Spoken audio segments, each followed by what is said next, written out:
दोस्तों, टाटा ग्रुप के बारे में बड़े से बड़े बिजनेसमैन से लेकर बच्चा बच्चा तक जानता है। और भारत ही नहीं, पूरी दुनिया में टाटा ग्रुप को बहुत माना जाता है। रतन नवल टाटा को हर बिजनेसमैन और एंटरप्रेन्योर आज अपना आइडियल मानते हैं। पर क्या आपको पता है कि एक बार रतन टाटा जी से सवाल किया गया कि वो क्या सोचते हैं कि अंबानी देश के सबसे अमीर लोगों में शामिल हैं और आप नहीं?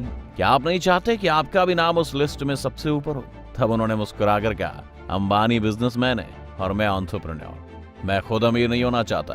मैं चाहता हूँ कि मेरे आइडियाज से मेरा देश अमीर हो और मैं ज्यादा से ज्यादा लोगों को नौकरी के अवसर दे पाऊँ। ऐसे ही अपने बेहतरीन कामों और स्वभाव के कारण रतन टाटा सभी के दिलों पर राज करते हैं। आज लैंड रोवर और जैगुआर जैसी बड़ी बड़ी कंपनियों के बारे में कौन नहीं जानता दोस्तों। आपने ये तो सुना ही होगा कि टाटा ने कैसे इन कंपनियों को बचा लिया।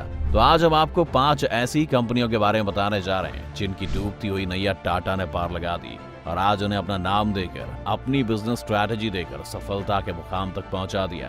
पहले बात करते हैं क्रोमा की। आज के समय में अगर कोई इलेक्ट्रॉनिक अप्लायंस परचेज करने का सोचता है तो अगर वो शहर का रहने वाला है तो सबसे पहले उसके दिमाग में क्रोमा स्टोर आएगा। फिर चाहे वो फिलिप्स का ट्रिमर हो या सैमसंग का रेफ्रिजरेटर, एक ही इलेक्ट्रॉनिक स्टोर पर जहां आपको सभी बड़े ब्रांड्स के इलेक्ट्रॉनिक प्रोडक्ट्स मिल जाएंगे, वो क्रोमा ही है। क्रोमा ऑपरेट करने वाली इन्फिनिटी रिटेल भी टाटा ग्रुप के ही अंडर आती है। कैसे? आइए आपको बताते हैं। दरअसल साल 2012 में टाटा के इन्फिनिटी रिटेल ने 200 करोड़ रुपए की बड़ी रकम देकर वूलवर्थ कंपनी को खरीद लिया, जो कि उस वक्त क्रोमा को ऑपरेट करती थी। उसे खरीद कर एक्वायर कर लिया था और तभी से क्रोमा स्टोर की पूरी ओनरशिप टाटा ग्रुप के पास है। आज भारत के 32 शहरों में क्रोमा के 172 से भी ज्यादा स्टोर्स हैं। बेशक वूलवर्थ क्रोमा को इंडिया में सही से ऑपरेट नहीं कर पा रही थी, इसलिए उसने अपनी कंपनी को लॉस में धकेलने से बेहतर टाटा को सौंपना समझा। साथ ही टाटा ने भी कुछ सालों के भीतर ही क्रोमा को इंडिया का बेस्ट इलेक्ट्रॉनिक स्टोर बना दिया। दूसरे नंबर पर है स्टारबक्स। दुनिया की सबसे बड़ी coffee house chain American company Starbucks को कौन नहीं जानता दोस्तों।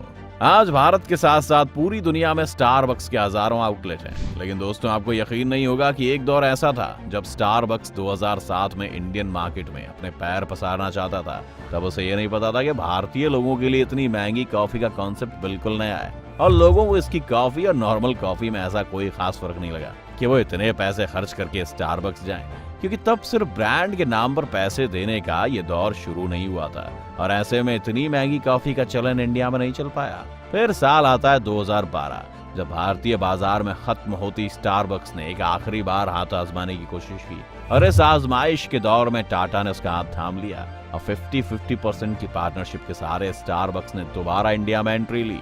और आज भी टाटा के 50-50% की पार्टनरशिप के साथ इंडिया में स्टारबक्स के आउटलेट्स चल रहे हैं और अभी 2021 में कंपनी को लगभग 75 करोड़ का नेट प्रॉफिट हुआ, जो कि पिछले रेवेन्यू से करीब 14% ज्यादा था। तीसरे नंबर पर है एयर एशिया। दोस्तों, एयरलाइंस के मामले में टाटा के पास एक वक्त में दुनिया की सबसे बेहतरीन एयरलाइन कंपनी रही एयर इंडिया है। इसलिए हम कह सकते हैं कि टाटा के पास एविएशन सेक्टर में बिजनेस का बड़ा अनुभव रहा है, जिसका फायदा उन्होंने तब उठाया जब FDI के जरिए कोई विदेशी एयरलाइन ने पहली बार भारत में कदम रखा था, जिसका नाम था एयर एशिया। साल 2013 में जब एयर एशिया ने फॉरेन डायरेक्ट इन्वेस्टमेंट के सहारे भारत के एयरलाइन सेक्टर में एंटर किया तो उस वक्त भारत सरकार की पॉलिसी ये थी कि एयरलाइंस क्षेत्र में FDI के जरिए आई विदेशी कंपनीज सिर्फ 49% तक ही इन्वेस्टमेंट कर सकती थी, ताकि भारत सरकार और भारत के बड़े बिजनेसमैन भी इससे जुड़े रह सके और इन एयरलाइंस का आधा पैसा भारत में ही रहे। इस कारण उस वक्त एयर एशिया को ऐसे पोटेंशियल पार्टनर और इन्वेस्टर की जरूरत थी जो कि 51% की हिस्सेदारी के साथ एयर एशिया का बिजनेस पार्टनर बने। और तब इस सिचुएशन में इंडिया के बेस्ट बिजनेसमैन रतन टाटा ने एयर एशिया का हाथ थामा और अपने ब्रांड के नाम के साथ इंडिया का भी नाम एयर एशिया के साथ जोड़ दिया और कंपनी बनी एयर एशिया इंडिया। अगर आज की बात करें तो एयर एशिया इंडिया की 83.67% शेयर होल्डिंग टाटा के पास है। अब बात करते हैं वोल्टास। वोल्टास के बारे में कौन नहीं जानता दोस्तों। वोल्टास का फ्रिज हो या एसी, हमें हर जगह वोल्टास का कोई ना कोई प्रोडक्ट देखने को जरूर मिल जाता है। इंडिया में नहीं, पूरे वर्ल्ड में होम अप्लायंस बनाने वाली सबसे बड़ी और फेमस कंपनीज में वोल्टास का नाम शुमार है। आपको जानकर हैरानी होगी कि वोल्टास भी टाटा की कंपनी है, लेकिन टाटा ने इसका नाम क्यों नहीं बदला? ये सवाल तो जरूर आपके दिमाग में आया होगा। हालांकि आपने जरूर देखा होगा कि वोल्टास के नीचे टाटा प्रोडक्ट लिखा होता है, लेकिन टाटा ने इस कंपनी को खरीदने के बावजूद इसका नाम नहीं बदला।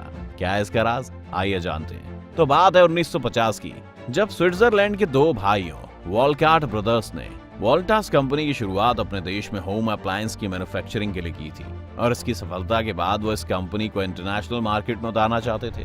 तब सन 1954 में टाटा सन्स के साथ वॉलकार्ट ब्रदर्स ने हाथ मिलाया और इंटरनेशनल मार्केट में अपना प्रोडक्ट उतारा था। और अगर अभी वर्तमान की बात करें तो इस कंपनी की पूरी ओनरशिप टाटा के पास है, लेकिन वॉलकार्ट ब्रदर्स की याद और सम्मान में उन्होंने आज तक इस कंपनी का नाम नहीं बदला। आपको एक और इंटरेस्टिंग बात बताते हैं, दुनिया की सबसे बड़ी इमारत बुर्ज खलीफा के बारे में कौन नहीं जानता दोस्तों, पर क्या आपको पता है कि पूरे बुर्ज खलीफा में वोल्टास के एसी लगे हुए हैं। साथ ही साथ दुनिया के सबसे बड़े जहाज RMS क्वीन मैरी 2 में भी जितने एसी लगे हुए हैं सारे वोल्टास के ही हैं। अब तो आपको टाटा की पावर का अंदाजा हो ही गया होगा। वोल्टास कंपनी की सबसे अच्छी बात यह भी है कि लगभग सारे बड़े शहरों में इनके सर्विस सेंटर अवेलेबल होते हैं। खैर आगे बढ़ते हैं, हमारी लिस्ट में 5वीं कंपनी है टेटली। चाय को लेकर सबसे ज्यादा पूरी दुनिया में अगर किसी देश ने उत्साह दिखाया है तो वो कोई और नहीं बल्कि इंग्लैंड है। चाहे अंग्रेजों ने चाय को भारत में इंट्रोड्यूस करवाया हो, लेकिन उनका ये उत्साह भारत के चाय बगानों से ही आया है। ये बात हम आपको इसलिए बता रहे हैं क्योंकि इंग्लैंड की लीडिंग टी कंपनी टेटली एक दौर में लॉस में जा रही थी और इसे भारत की चाय पत्ती और टाटा ने बचाया था। कैसे, आइए जानते हैं। बात है लगभग आज से 20 साल पहले की, जब ये कंपनी पूरी तरह से लॉस में चली गई थी। तब टाटा ने लगभग 2380 करोड़ रुपए में खरीद लिया था। सन 1837 में इंग्लैंड में स्थापित की गई टेटली कंपनी आज यूनाइटेड किंगडम और कनाडा में चाय मैन्युफैक्चरिंग के लिए एक बड़ा ब्रांड है और अब ये भी टाटा ग्रुप की ओनरशिप में आती है। आज इसकी सब्सिडियरी टाटा कंज्यूमर प्रोडक्ट्स के पास है। साथ ही साथ आज इस कंपनी में सारा कच्चा माल भारत के चाय बागानों से ही जाता है।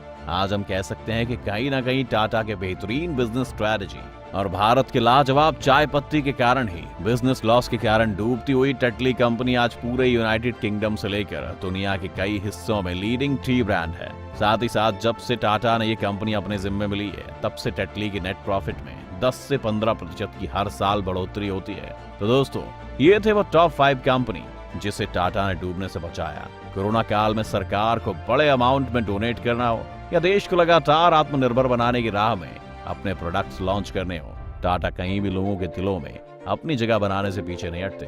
हमें कमेंट करके जरूर बताएं कि आपने टाटा के कौन कौन से प्रोडक्ट यूज किए और अगर आज का वीडियो आपको पसंद आया हो तो वीडियो को लाइक और शेयर जरूर कर दें, साथ ही चैनल को सब्सक्राइब भी कर दें।